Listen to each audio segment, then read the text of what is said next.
Hey everyone, my name is Notlad and welcome back to Bendy and the Dark Revival. We're continuing where we were, and Sammy Lawrence is singing us out with a good old tune, you know? Well, not out, in. Sing us in with a good old tune. Anyways, so I am here. Gotta figure out which way I'm headed here. Seems to be a ladder, which is nice. We talked to Henry, and I think, whoops, sorry, X to interact. I am gonna climb up this way. The pit. Don't like that. What's this for? Security lock. Sorry, I keep trying to press A. We played Resident Evil and it was A for everything. Sorry about that. I gotta get out of that habit. Okay. Well, that did something. Oh! Hey, this is kind of cool, actually. That's Sammy Lawrence's axe. That's one of the records. This is like... And you remember that from the first game? That little... Oh, whoops, sorry. That little, seeing contraption, that thing, kind of cool. It's kind of like, that's a bit of an Easter egg too that I remember them talking about, but we won't go too crazy on Easter eggs in this episode, hopefully, so long as that is the case here. I'll try not to be too crazy about that because we got other things we got to get to, you know. We got more story to get to, and I've done a lot of Easter egg stuff already, but there are a few more things. We'll get to them later though. Hello? Taking a nap? The pit. We must be getting closer. This must be the entrance to the pit. I'm assuming. Ah, sorry, I keep pressing A. I'm gonna have my finger on X. Sorry. Old habits. Entry. Let's not enter yet.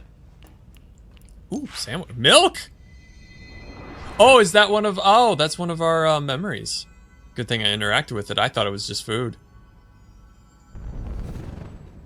Picked up memory. Let's go. When my dad never came home with the milk. Sorry. There's always hope. There is always hope. Except through that door. There's no hope of getting through that door. Or this one either, apparently. So there's basically no hope. Alright. Let's go, I guess. I wanna... Huh! That's a big button. That's not good. I probably should hide. What's happening? I knew that was gonna open. See, I knew it was the entrance to the pit. Uh-oh. Why don't I run or get out of there or something? I'll charge up my baton. I'll do it. Are you floating? Well, she does float off the ground, I guess. Why you... Okay. Don't know why you were nodding up and down, but okay. Alright.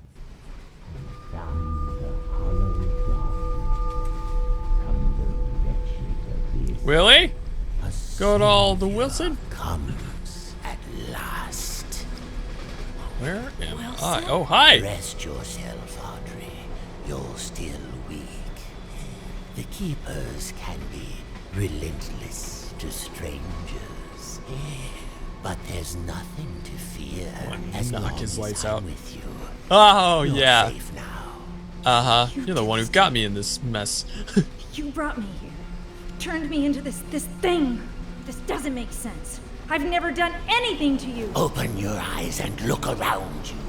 None of this makes sense. Drawn walls, nightmarish creatures, an ancient studio that died out almost 30 years ago. It's all fiction. Utter Is it? nonsense. And yet, in here, it exists. It breathes. It flourishes. Is Bendy in your case? Guided by its master's pen. The foundation for a new reality. We can bleed into our own. Soup! Bacon soup! Anything we create in here, we can release out there. But first, this world must must be controlled, It's a baby Bendy. made safe. These things, these angels and demons, Hi. are they really life? Or are they just He's gonna squish it. Oh. old mistakes I do ready not like to you. be cleansed away for newer, greater things? What do you want from me? Good question. I need your help to save my father's life. What? He is the son of. This is our start. We'll talk more once we're safely inside. What? I did a little bit of research on this, and I thought chapter 5. Okay, we made it to chapter 5. Well, maybe we might get to some of the Easter eggs then. Isn't he the son of Arch as well?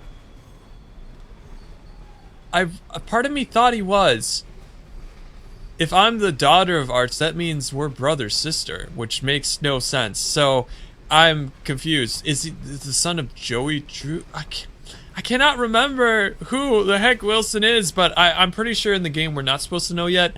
I found out ahead of time, but I can't remember anyway, so you know, it is what it is. Don't look at me. Stop looking at me. I said don't look at me. I don't like how you look at me. Let me look at you. Oh, you're weird. Like the glowing eye, that's kind of cool.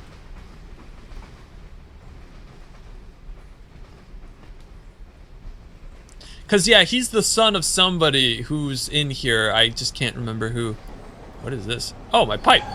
I'll whack you up some. Stay close. This place isn't as safe as it was. Ow. Come on, let me whack you.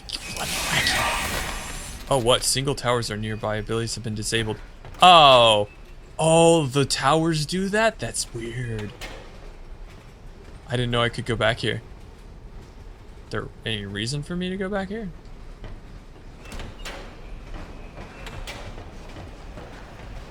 Can I go? I can't go forward? Okay. Why does this open? I feel like there's a reason why this opens.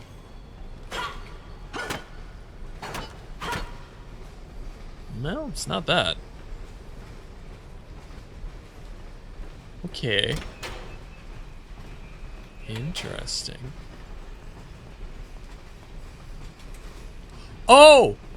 This is a train station! Oh, this is where the Easter egg happens. Okay. It's not time. I'll have to record it separately probably to show you guys, but don't mind me searching the trash cans. I'm disgusting, I know. You can say it. Okay. Hi. You are just... You're just so fascinating to me. Just one. I'm looking at you. You're so cool. Hi. How's it going? If I whacked you, would you be mad about that? Allow me to save real quick. Well, my abilities are disabled, but I could still whack her. Right? New save, is that possible? Thank you. Take a picture, why don't you? Ah, you're indestructible. Ah! That's a little unfair. Hey! Hey! Hey, why don't you say that to my face, huh? Huh? Okay. I'm sorry. I'm sorry. Okay, I don't need help. I don't need nothing. Can I actually go on the tracks? Oh my gosh, could I get hit by a train? Nah, there's a barrier. Could I get hit by the ghost train? I am actually a little curious about that. But actually, what if I just adjusted my computer's time to say 4:14 or just a little bit before it? I want to see this Easter egg happen. Hang on, let me do that in a moment. First thing first, though. Ooh, another one of the books. We got it. Nice. Interesting. Something's happening beyond here. I can hear it, but... Yeah, shucks. Yeah, I can't get it. Nope. Nothing. Okay. Anyways, let me try this out, and let's see if we can't make this happen. I want to find out if it isn't possible for me to make the Easter egg happen. So give me just a second. Okay. All right. I set the time to 4:13. Technically, it just turned to 4:14 when I set it. So in exactly a minute, we should hopefully see a ghost train go through. So long as this works. But I'm not actually sure. Let me be over here to try to spot the whole thing. I just don't know what side it comes from. I think this way, though, because it comes in, right? 4:14.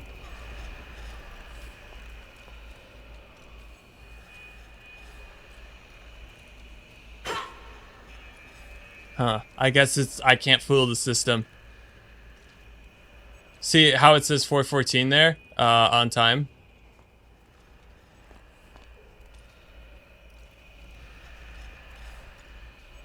Huh. Okay. Maybe I needed to restart the game in order to get that, so...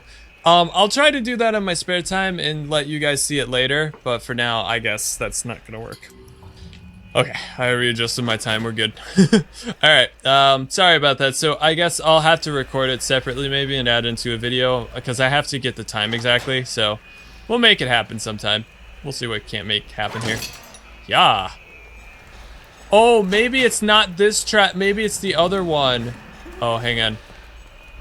I'll see in a moment. Maybe it's this one on track 77. I should read the sign.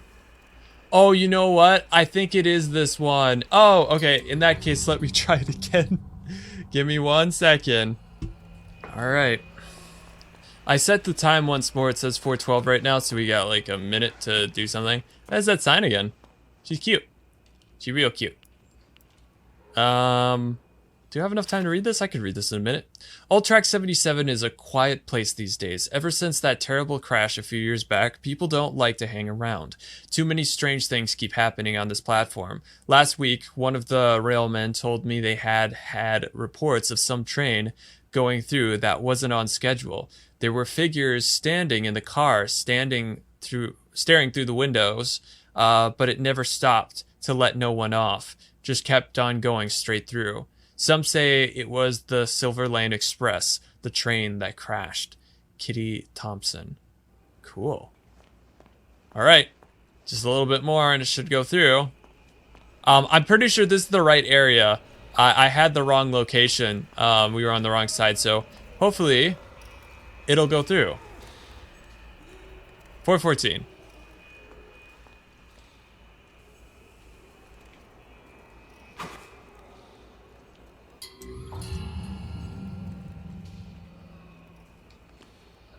Yeah, maybe you have to launch the game with the proper time. Let me...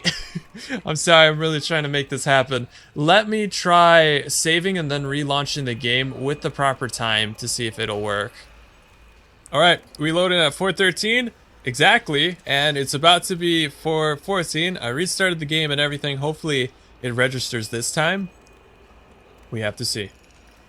Any moment though, it's going to be 4:14, I promise. Any second. Wish I could see a countdown because I kind of seem like an idiot doing this. 4:14.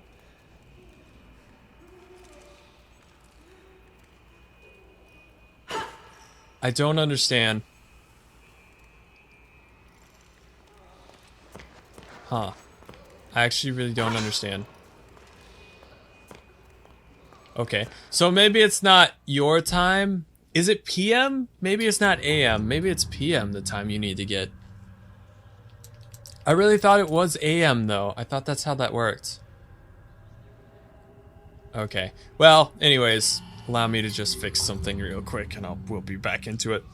Alright, we're adjusted. Sorry that doesn't work. I really thought that's what you were supposed to do, but I guess not. That's kind of disappointing. I wanted you guys to see the Easter egg, but maybe there's a clock in here. Maybe you need to do internal games clock. I don't see a clock anywhere, so I don't know.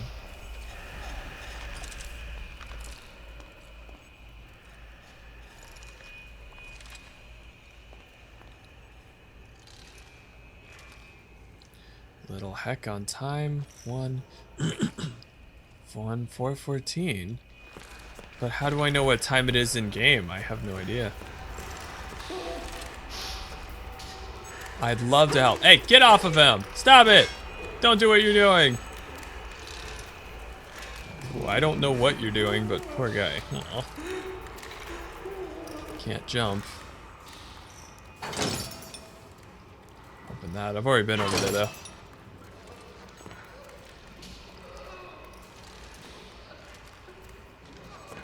Huh. Okay, nothing in there, right? Wilson. Hi. Whoa. The demon's evil. Oh, jeez. Okay. continues to spread. Weird. This wound has begun to shudder. Oh, you don't need to tell me. I'm pretty sure I know. I can't stand you talking, sorry. Wait, what? There. His voice cut out for a minute. Oh. Won't take but a moment. Funny. I don't like that he didn't come in with me. Weapons are not allowed beyond this point. Please place all the weapons and contained ink on the holding desk. I heard about this. Subject will stand in the designated location. You're not my mom! No, I was kidding. Alright, cool. What? Designated? This one. Ah!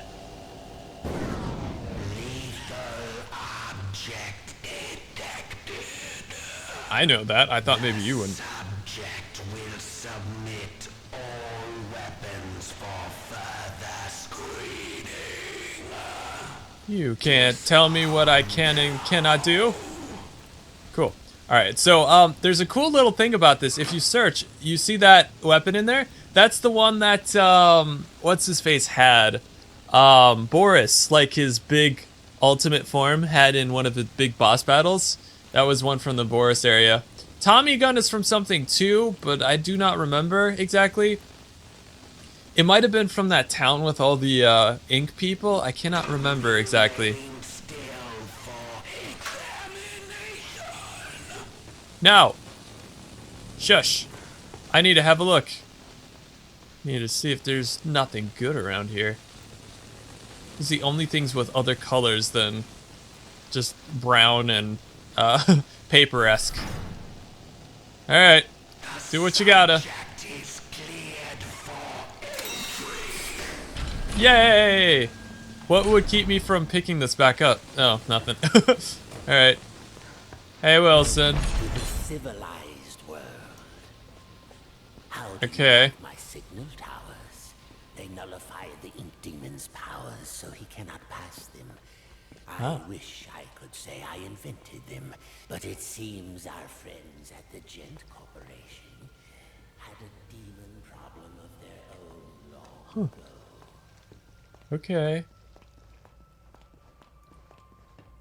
Oh, huh. A little bit full of yourself right now, aren't you? Yeah, okay.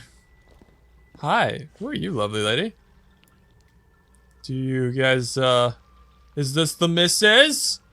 You look strangely familiar, and I can't place where I've seen you. Hi. Okay. Mrs. and Mr. Wilson? Dear, if you'll excuse me, I have a lot to prepare. We'll talk later, I promise. Besides, you must be very tired. Yeah. A quick rest will do you good. Or not. We will show you to your room. Betty. She's my housekeeper, among other things. You never actually killed the ink demon, did you? No, he's too powerful to destroy. I So just we banished threw him. away. Yeah, basically. Different form. One that was smaller, harmless. Bendy. Cute. It was a fitting prison, although he seems to have found a way to free himself. But enough talk. We'll deal with that soon enough. There's some nice fresh blankets all laid out for you. You'll be dreaming in no time. Wait, Wilson? One more thing. If you needed my help, why didn't you just ask? Would you have believed me? That is true, though. Come along, and no more dawdling. This way I now. don't like how he said you're his roomkeeper, was it? Plus other things, kinda. Is that a mask you're wearing? Is it not actually your face? Is it a mask? It looks like a mask. Huh. You are interesting to me, and I want to know more about you. Hi. Alright, I guess we You're move. here at last. It's so Wait, exciting. hey, wait, I was just thinking I should have Now, actually to looked give you back some there. bearings, we're I could have currently gone standing around. in the south wing. Wilson's laboratory is downstairs. You and walk really interestingly. then there's the north wing. Okay. You gonna push me? Knew it! Hi. How's it going? I wanted to go back. I'm sorry. I didn't even think. I could have probably looked at everything. Ow. Missed opportunity, I guess. Can I search? Ooh, I can search. Don't mind me trying to steal all your goodies. You weren't needing it anyways, I'm pretty sure. What's this? Conservatory? Sorry, don't mind me. The ink demon got in there a while ago, and ever since, we've had to keep the north wing locked up tight. I'm afraid it's fallen into ruins by now. Those juicy, lovely books gone to waste. Only keepers go there these days, and they'll tear you apart limb from limb if Wilson isn't with you. So, mind your distance, and you'll be just fine. Okay. So basically, don't run into them. I saw something else here. It's not very often I have guests to look after, especially one I can actually talk to. Almost everyone here either can't speak or they're completely mad. Aw. You're lovely, you know that? I don't. I worry for you and Wilson. Wilson's just kind of a... Hang on. I haven't finished looking down here yet. Ooh, this is a nice one. Oh, you mean I could have sat down and watched you walk the whole way? Okay. Here All right. we are. Best room in the house. Would you lie to me? Would you? Would you? You should see where I sleep. Ugh. But this room, You can have my room. just perfect. I saw to every detail. Bed is clean. The bathroom is on the left. Sorry Aw. about the stains. I did try my best to get them out. Stains. Is it something disturbing? All right, cool. You can sleep there. I mean, I'll sleep right here. I'm fine with that. You deserve good too. Don't mind me just sitting here. I'm just gonna sit and watch you for a bit. This is fun. No, I'm gonna get up. Hang on. Before I talk to you, I want to just have a look. For sleeping draft, pinch of salt, cocoa powder, chamomile, soybean, Gilson? Who's Gilson? Mix everything in a glass and then drink with exactly 3 sips of water. Interesting. But who is Gilson? Ooh! I can read. Lovely. This is actually quite nice. I like it. Oh, nothing. Probably should talk to you. I'm assuming. Oh, wait, hang. This is searchable too. Nothing. Did you have any questions? Oh, I have Is it much to always ask. dark here? It's always dark, if that's what you mean. For as long as I can remember. Are you very old? No. As far as I understand it, I'm something quite new. Although, I didn't turn out the way I was supposed to. One in a long line of failed experiments. But Wilson will keep trying. Aw. Do you trust Wilson? Man with the ink demon. The shadow hangs over us all. I don't trust anyone. But Wilson takes care of me, keeps me safe. He once said I remind him of something he called his Mother? Tell me, is that a good thing, where you two are from? I'm not sure. Is that what he meant I don't think with I ever had one. other? Huh. Well, no matter. Now, I was told to make sure you get some sleep once you got here. So get nice and comfy and relax. I left something on the table that might just help you nod off. It's my own recipe. Works very fast. Just follow the instructions. Carefully. Thanks. Carefully. Of course. If you need anything else, I'll come straight away. I'm always Aw. up. She's so sweet. Aw. I love her. Oh, she's the best. Betty's her name, right? That was right? Okay. Well, I'm not ready for that. Who sleeps these days? Oh. Oh, I can actually read this whole thing? The Mug and the Maiden, Volume 1, by Sir Wilton Moore. Chapter 1, The Dangerous Forest. Once upon a time in a faraway land, there lived a mug of cheese. But it was not an ordinary mug of cheese, as you would find in any home or kitchen of the age. No, this mug of cheese was a distant descendant of one of the 3 grand flagon kings, the same king who had charged on horseback to defeat their capital city during the unforgettable conquests of the previous century. To which of these flagon kings he hailed from, the mug was unsure, but still there was honor and courage in his heart. His family line herald of deeds long past that had forever changed the course of Stoop history. Did he have a name? Of course! All mugs of cheese have names. This is common knowledge, just as every fruit bat is really named Stanley. I love this. The mug of cheese was named Richter the Cracked. What a name. I can hear you say, cracked indeed. This mug of cheese bears no damage that I can see. Fall silent, you small-minded bass, for therein lies our intriguing story. Let's begin at the beginning. It was a hot winter's day in the forest. One of these days where everything is dull brown. The lake was still, the birds had shut up, the trees were but sticks in the overcast sky, save for a lone pine that skimmed the clouds above like a painter's brush. It was on this day that Mr. Darblemouse was in a hurry. He had just been named as Vermin of the Year by the society brethren that lived under the old church, and it was customary for the honoree to bring fine port wine cheese to the ceremony. There were only hours to locate some of the precious cuisine. Fortunately, Mr. Dabblemouse knew exactly where to find it. The dark cellar below the governor's castle, but unfortunately as he approached the loose plank of wood in the old wall, he failed to realize that the heavy rains that had come during the night had passed moisture into the plank, making it far heavier than usual.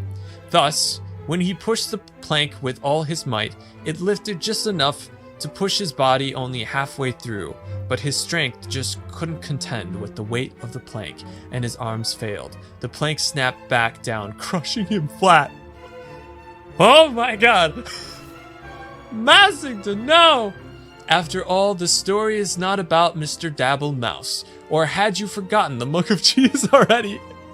I can see how you might connect the two. Mr. Dabblemouse was, after all, looking for cheese, and we were talking about the mug of cheese just before.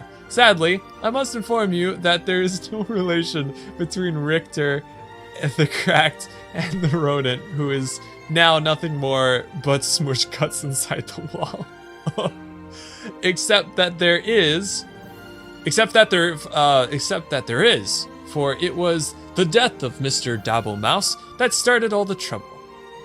You see, when things die, they tend to smell, and that's just what Mr. Dabblemouse did. But that's not all. His body, pinned between the outside and inside of the wood wall, had made a perfect passage for the hot winter wind. The wind therefore carried the stench of his decaying mouse carcass deeper into the governor's home, like a snaking, twisting wisp of terror. The smell settled into a little tavern near the country yard of the castle. Here, soldiers would spend many long hours when there was no bloodlust to soothe with battle.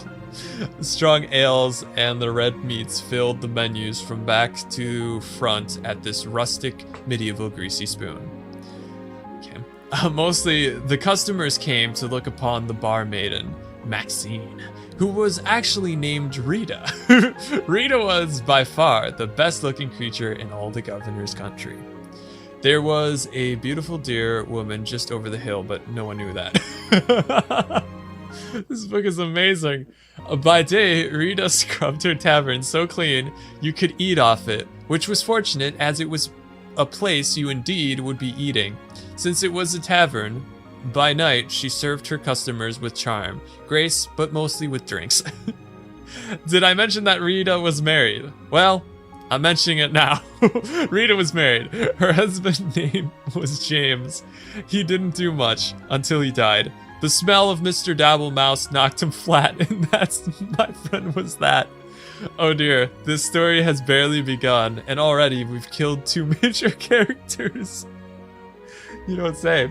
Needless to say, Rita was deeply distressed by the whole thing. But 20 or so minutes later, she realized she couldn't mourn forever and went to buy some cheese. Ah yes! Don't worry, dear reader. This time, the mention of cheese will probably guide us to the meeting of our focal hero of the tale. Also, this is a good time to start a new chapter. Oh my gosh. Chapter 2. A new chapter. Oh my gosh, is this a full book? I love it. Oh, I'm gonna keep reading. I don't care.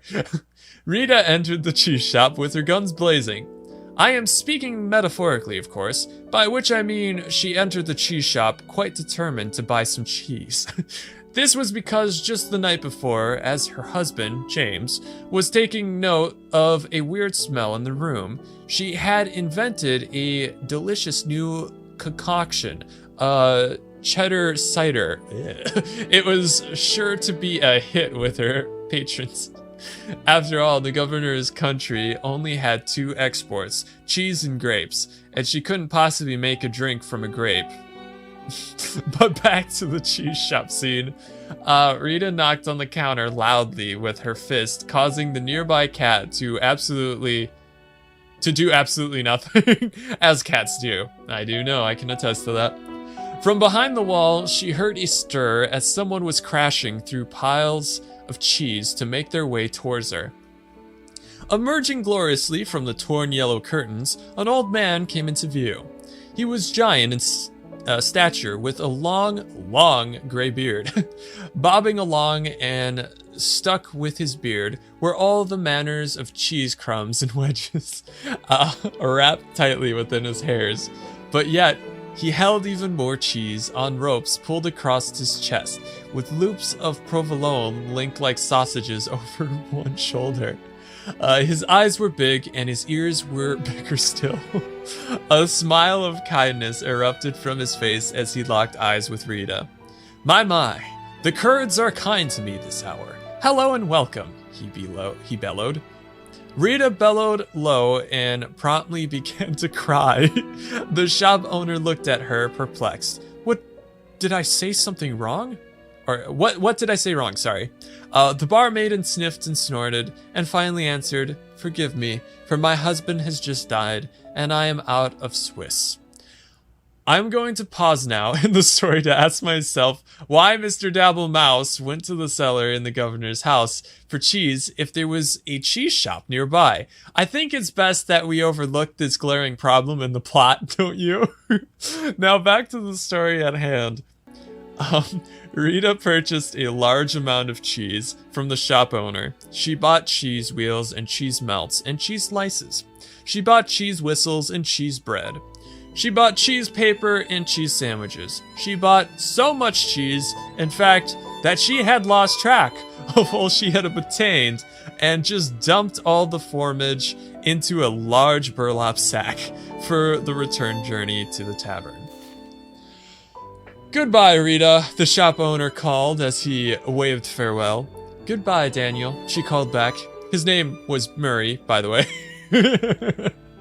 Overburdened by her treasures, Rita made her way home, following the main road to the castle. But as it always happens, the road was now under repair. Don't I know it? Roads here always get repaired too, yeah, you know, I understand. A man with a skinny mule was plowing up the dirt so that he could put down new cobblestone. 4 of his associates were standing by watching him. His job would only take a few years to finish, but Rita was in a hurry, so she followed the detour sign that told her to take a different road to her left. Unfortunately, no one could read in the governor's county, so she went right instead. This mishap took her deep into the forest, where absolutely nothing of interest happened, except something of interest did happen. Oh, let's go. As she trotted on through the forest, her sack of cheese weighing her down, muttered complaints all the way. Little did she know that danger lay just ahead. This danger was cunning and dangerous, and had one of those out-of-place eyebrow hairs that drives you nuts when you're talking to someone who has one. This danger we will call Bernard, the big ugly lizard man who wears a blue cloak. Bernard didn't often have visitors in his house. This was because he lived outside. Also, he was rather fond of human flesh, which made him very unpopular. So obviously, you can see the drama unfolding here. The beautiful but tired Rita, huffing and puffing up the winding path as she approached a certain doom. Bernard, watching from behind a nearby tree, licking his lips. Oh, the tension is tense, is it not? At this point in time, we must pause again to ponder all the possibilities that can happen now in our story. 2 characters have died already. Surely a third wouldn't hurt anything. Are you perhaps just reading the story because you want to see who will get the axe next? You are a little warped. Do you know that? Well then, let's see what happens next. Bernard stepped from behind his hiding place, his eyebrow hair gleaming in the fading sun. Dear Madame, why must you pass through so fast?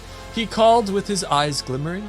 I must get home, Bernard, because, for one, it's getting late and I have customers to serve, and second, because you eat people, Rita replied.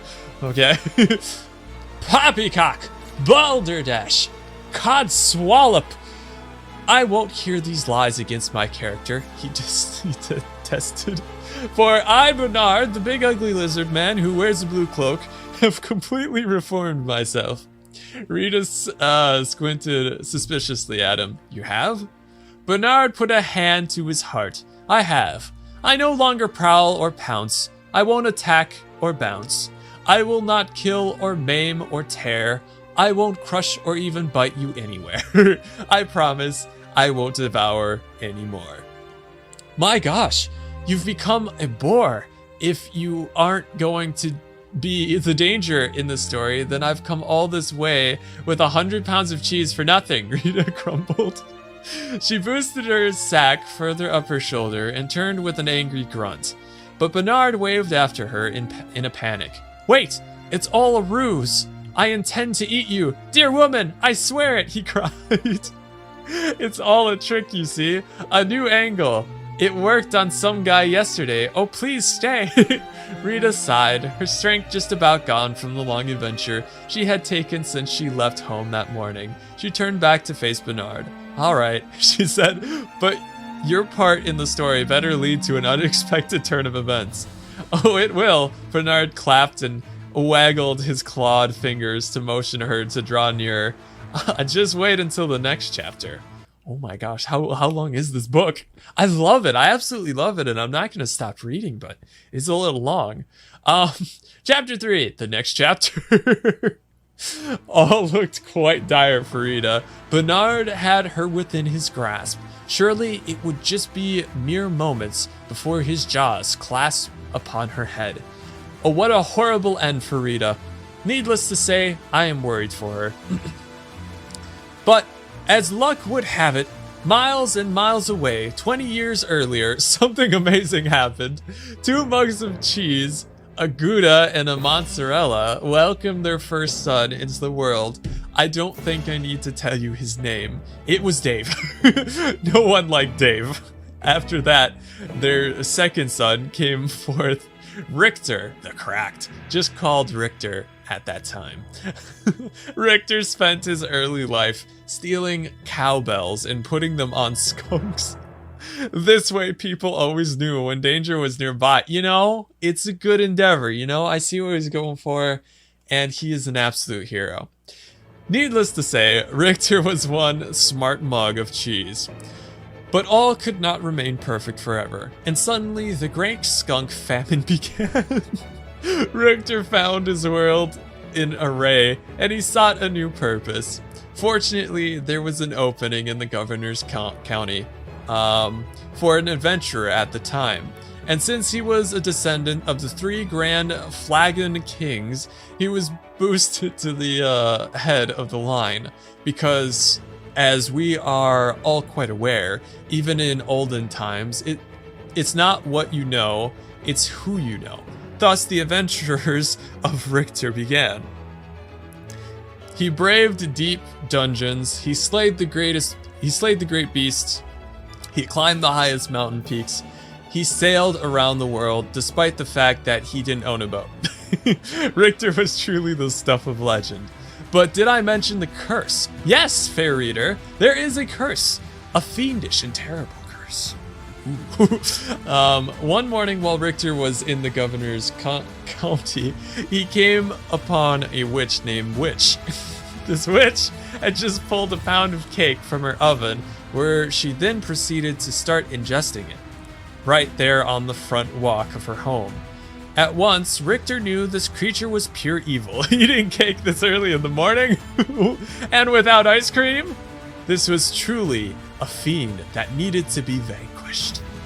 Oh my gosh, how much is there? I'm loving it, but oh my god, I gotta drink something. Oh my goodness. Richter jumped her fence and pulled his sword. Would you like some pound cake? The witch offered. It looked quite delicious. Richter would not let himself be seduced into early morning cake, so he approached closer with his weapon at her throat. The witch began to sweat. With a mouthful of crumbs, I also make a mean scone if you want to wait. Now, no gentleman or gentlemug could refuse a good scone. So Richter withdrew his sword and patiently waited for the witch to create these new buttery pastries. But what he didn't know was that the witch accidentally had bumped her table and had added within the mixture a vial of cursed liquid. See? I told you there was a curse. You were fair warned. The moment Richter ate of the scones, he fell into a deep sleep. The witch, baffled, finished her cake and proceeded to get a civil service job in a nearby town. As the years rolled by, all that remained of the witch's house was carried off by elves, and her garden became overgrown. This left only Richter, asleep in the forest, with no end to his dreaming in sight. But the story thankfully does not end here. For, as luck would have it, a giant man covered in cheese, with big eyes and big ears, wandered past the sleeping mug. In case you've forgotten, this was the cheese shop owner, Murray, sometimes called Bill. Unable to resist cheese of any kind, even a mug of the stuff, Murray took Richter to his shop and set him on a shelf. Here Richter sat for many years until this very fateful day. You see, in Rita's haste to gather up all the cheese she had purchased, she had swept a few things that did not belong to her in the sack as well. These items included the cat on the counter, a personalized pen, Murray's cash box. I think she'll be hearing about this one eventually. And last but not least, Richter himself, still deeply asleep. So now that our two stories have come together, let's discover what happened next to Rita and Richter in the climax chapter. Let's go! Chapter 4, the climax chapter. It was the same hot winter day in the forest, and Ms. Darble Mouse was finally starting to get concerned. Just down the road, Rita was being drawn towards an almost certainly bloody and horrific end to her life. Bernard was just moments from taking her within his lizard jaws, and mere hours from trimming his eyebrows. Rita stood her ground. She was no damsel in distress, but simply a person who was pretty darn tired by this point. She pulled the burlap sack of cheese from her body and swung it hard with every last bit of strength she had left in her. The ear-shattering crack broke through the silent trees as the mug made contact with Bernard's shocked face. His teeth flew in all directions, falling like pebbles to the ground. His eyeballs dislodged and rolled into a nearby stream. Oh, his jawbone turned completely around and planted itself on the back of his head. Oh, it's cartoon logic, I get it. Bernard ran screaming into the woods, never to be seen again this week. His cries faded, and the forest once again fell soft and quiet. A cow walked by.